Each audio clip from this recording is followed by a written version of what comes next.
Hi, welcome back. Hi. First things, you can see I have a coat on. It's now 44 degrees outside. That was a quick change actually from when if you remember when I was starting on this and I was sweaty hot. It was like 95 degrees out and 95 degrees humidity.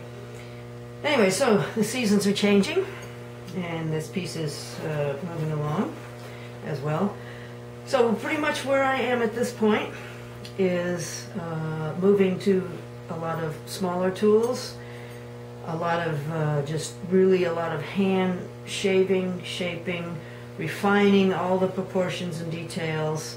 Though I don't want to get fussy details, that wouldn't work for this particular piece. What my primary goal is, I've mentioned about planes, where the light will strike the surface and create interesting patterns, and of course in this case it will suggest a human form. You can see I've outlined where this pocket is, and I don't want to think of it as a pocket. I want to think of it as a shape, this rectangular shape within this shape. This was too plain. I wanted to put another shape within that shape.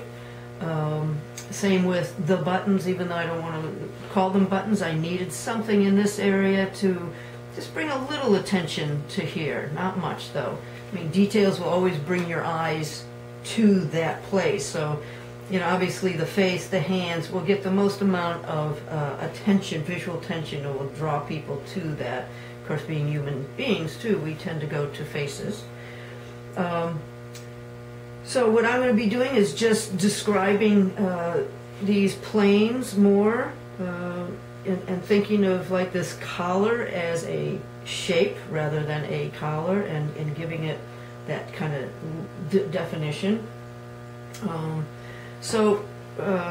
Pretty much what I'm going to be doing is, one, clamping this down while I'm working on it so that it doesn't move about, or putting that sandbag over it. I have started, what did I do with that tool? No. Oh, here it is. Okay, so I've also been using some flex hand tools here. So I am scoring, just to give you a little idea what's going to happen in the next hours, because I'm not going to record the whole thing, is I'm scoring a line there, because I'm going to be taking this down a little bit, because I'm going to give it some texture. I don't want it to be smooth. So this is called a stop cut, in case you're technically wondering. And then what that stop cut allows me to do is to come up to it, and so that I don't, if I didn't have that there, I could slip and go all the way into the pocket. I still could probably slip and do that, but this is where I'm really careful and taking time. All right, so that's what's happening here.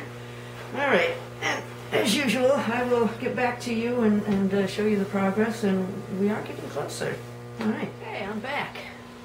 So, about 10 hours of more carving time, plus one critique with a wood sculpting group, the Casco Bay Wood Sculptors, some friends who are very incredible wood sculptors. So I brought it to one of our gatherings, this piece I brought.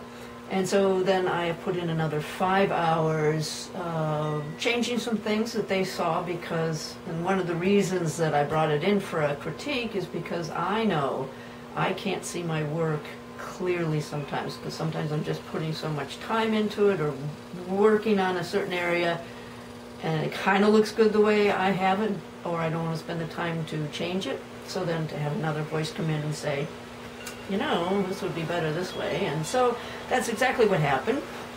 And also, if you notice, in the meantime, I found a way to clone myself. You see that's me working.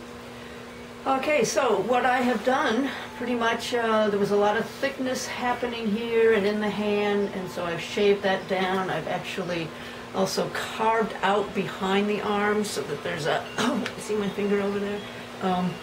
There's a space in there, which actually adds quite nicely to the sculpture. I cleared out deeper than I had it, this shape here, because one of the things, part of the critique is to get really good strong lines, emphasize those strong shadow lines, and so I have shaped that down farther. I've been working on the feet area, where the shoes meet the base.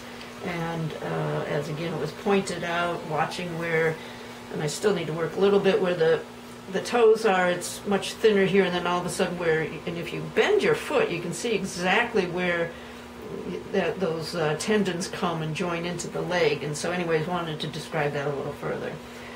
Okay, so good God, I have an awful lot of time yet in terms of surfacing this. I'm going to try something called scraping, which again I learned through Chris Pye, one of our members.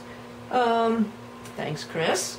So I am going away for about a week, but I wanted to conclude this part of the video. And so in about 2 weeks, you should hopefully see the conclusion of this piece. Okay, so I'll see you then.